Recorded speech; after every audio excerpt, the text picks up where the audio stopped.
যদি ইলেকশন না দেওয়া হয় এবং নির্বাচনী রোড ম্যাপ এবং ডেট যদি না দেওয়া হয়, না দিতে পারেন, তাইলে আমরা ডেট দেব। খুব সুন্দর কথা, একবারে পানির মতো সোজা কথা, যে ডাক্তার ইউনূস স্যার যদি ডেট না দিতে পারে তাহলে আমরা ডেট দিয়ে দেব। খুব সুন্দর কথা।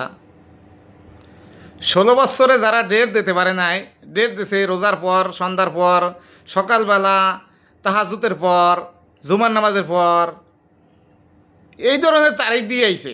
ঈদের পর, খরা মৌসুম, বৃষ্টির মৌসুম, কই দেখলাম তো একটা ডেট দিতে, যে এমন ডেট দেবে যে ওই ডেট দিয়া রাজপথে দাঁড়াইব এবং সরকার পতন হয়ে যাইব। এরকম একটা ডেট দেই নাই। 28 অক্টোবর লাস্ট আপনার ডেট দেখছিলাম, ওখানে দল মত নির্বিশেষে আওয়ামী লীগ ছাড়া সব দলের লোক ওখানে আসছিল, এটা আপনারাও জানেন। শুধু বিএনপি লোক আসে না, ওখানে সব দলের লোক আসছিল।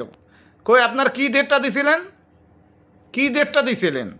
ওই যে পুলিশ কয়টা ফাঁকা হাউস করছে, আপনারা সবাই দৌড়ে ইন্দুর করতে ঢুকে গেছেন।